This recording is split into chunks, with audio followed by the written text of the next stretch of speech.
scientifically proven to be Britain's funniest comedian. Really? Hang on. Yeah. There's loads of more interest. They're Jimmy not Carr's here, everyone. I can't believe my luck. Hey, Jimmy, lovely to have you with us.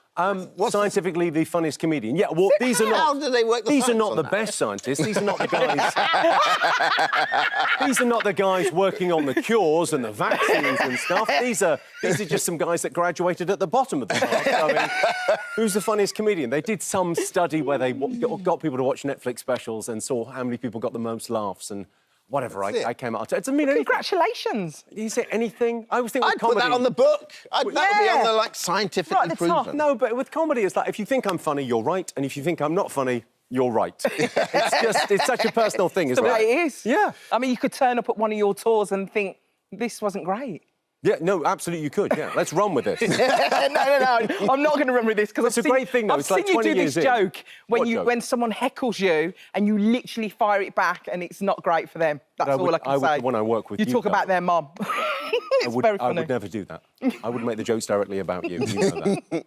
Well, listen, we've been working let's together. talk about it. OK, let's... We should talk I'll just about the sit fact back that... and This kick back feels and like... Talk about the book. You know what it feels We don't about need to the talk about process. this. We don't need to talk about the book. Do you know what we should do? We should use this as, like, couples therapy, because obviously you're with Dermot on this show, and I can see you're a little bit jealous. I respect that, but you were with me first on I Can See Your Voice, and then you've run off with him. Yes, Hang I on a was second. actually. Sorry, Dermot. Yeah. You cheated on him with me? Oh, yeah, kind of. This is like menage a trois therapy. Isn't it? No, but you're so good on it, though. Honestly, you are actually really good on it. What, on the show? Like, this next series, like, you were so good. Well, okay, like, you were rubbish in the first You've series. seen the show, right? I Can See Your Voice. So you're looking at these people, you're saying whether they can sing or not. Lot It of is remarkable how bad Alison Hammond is. No. It's actually... no, please, go on. It's a point of interest. It's heroically bad. Why but is it also so bad? It's not true. Often wrong, but never in doubt. Jimmy, For a you were moment. bad at the first series, and I will admit I was slightly worse in the second series, but I wasn't as bad as you was in the first series. Like, you're kind of You're even shifting wrong to the about side. that. Even wrong about that. It's unbelievable. Who's the best out of the panel? Like, who gets... Like Amanda. This guy. This 100% guy here? this guy. Or Amanda? No, Do it's you think Amanda. Who gets the most laughs? It's you. A comedian You are gets the most comedian. laughs. Let's have a look at a clip. Come on, let's have a look. We have to have a look at a clip. Sure. So pleased with yourself. You're so happy with that joke, weren't you? Honestly, it's so lovely to work with you. Let's talk about the book, because this is important. This is like an autobiography and a self-help book. Are you a fan of self-help books? I love the self-help book. And also, I mean, the reason to write something that's a bit self-help is because it's low-hanging fruit. I don't know if you've read any sort of Eckhart Tolle, The Power of Now, but the guy doesn't know his way around a joke. So I just thought, well, I'll make that funnier, because there's really valuable stuff in there, but it's quite earnest. Yeah. The whole self-help section is quite earnest, and I think I think a lot of people are a bit, like, scared of it, maybe, or they don't want to get into it. And actually, there's great stuff in there. And when I look back on my life, like in the lockdown, everyone had to write an autobiography. It's the law, right? So when I look back, I kind of thought, well, the interesting bit is the transition. The interesting bit is, like, I had quite a boring office job and then suddenly sort of became a comedian. How did I do that? And I don't think there's anything very special about me. I just think I started believing different things. But it is interesting, though, isn't it? Like, the fact that you worked at Shell. What did you actually do? Work in marketing? I was in marketing. It's easy to market fuel, though, isn't it? Just the fuel gauge goes down to nothing. You buy more petrol. I was robbing a You need to living top as that I am tank now. up. Yeah. So was it at that point you just thought, you know what, I don't want to do this. I don't want to do this sort of job. It's like that thing where you kind of look at your boss's job and your boss's job.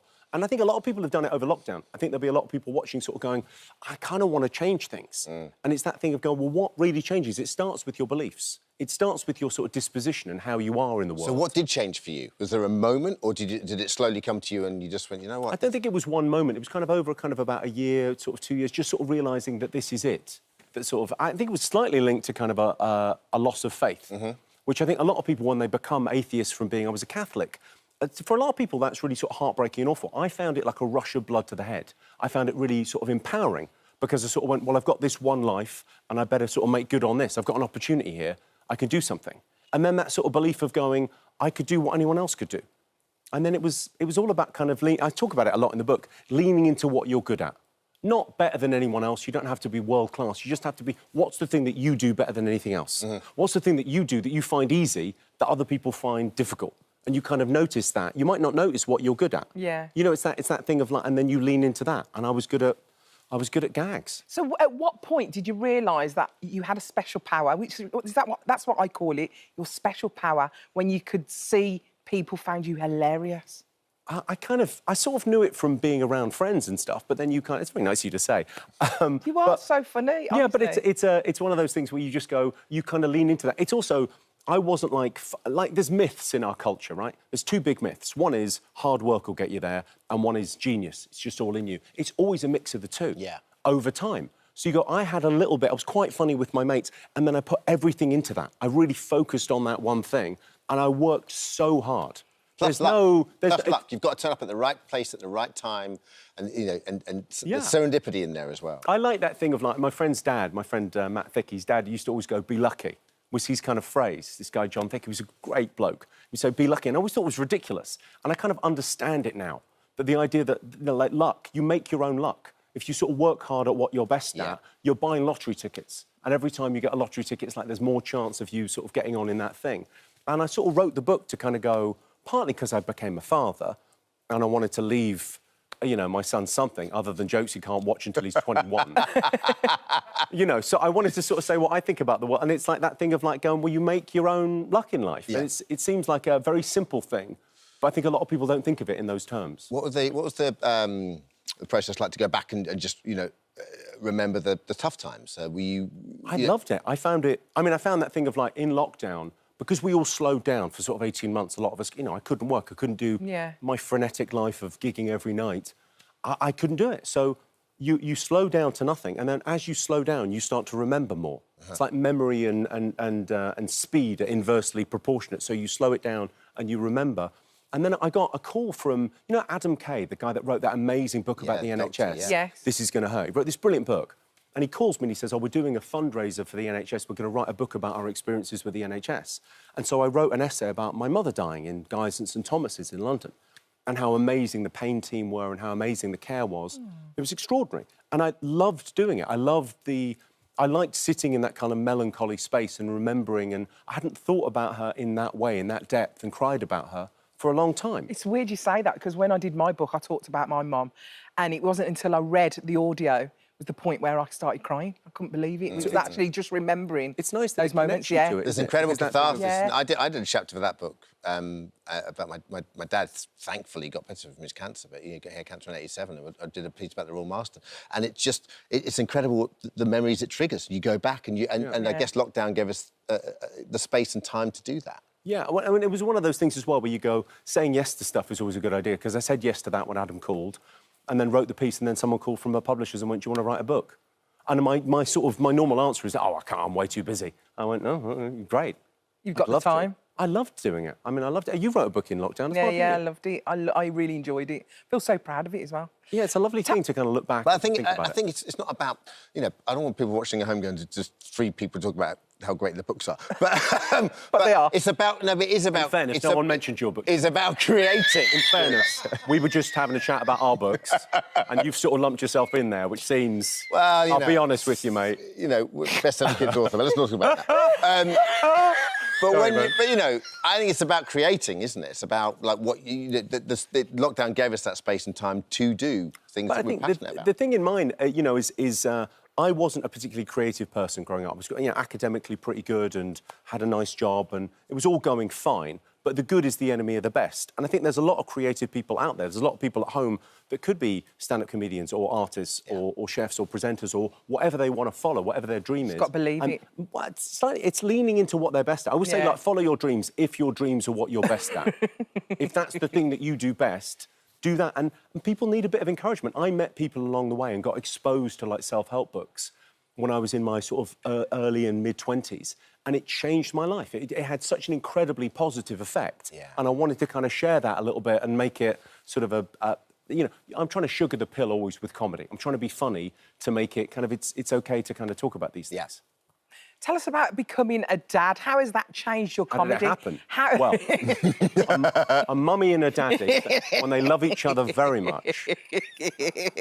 Has it changed your comedy, do you think? Not really. I mean, it's a weird thing that it's I love that. I've put the quote in there because I love it. Having a baby is like, It's like having a medical procedure where your heart now lives outside your body. Oh, It's like it's so just true. it's like my heart is at a playgroup somewhere now. But that thing of like it's incredible. It kind of opens you up to that, but it hasn't changed who I am comedically one bit. Does he find you funny? Yeah, of course he does. Of course Really? he does. But mainly tickles. I can't rely on tickles when I've got 2,000 people in front of me. I can't just go round individually. You can when you're with me. Also, there's a lot of thank you.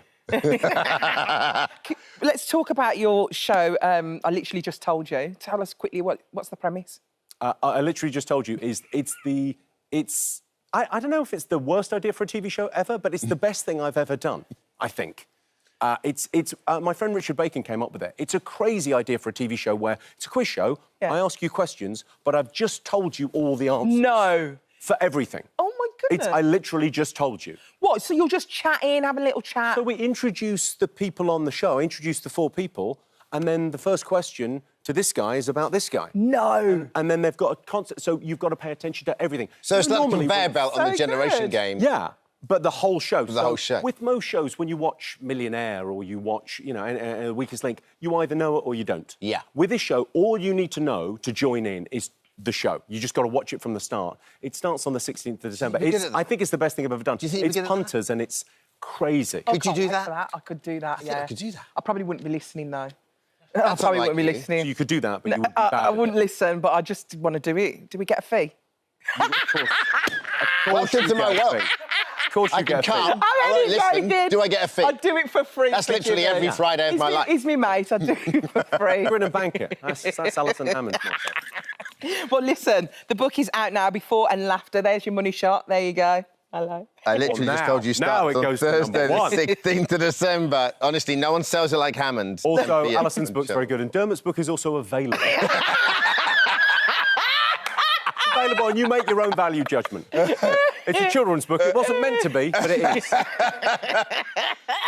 It's meant to be crime fiction, hard-hitting crime fiction, but he misjudged. I mean, the verified purchases have gone OK. It's just, Thanks, Jimmy. I love you. Thanks, man. Thank you, Jimmy. All right, still to come.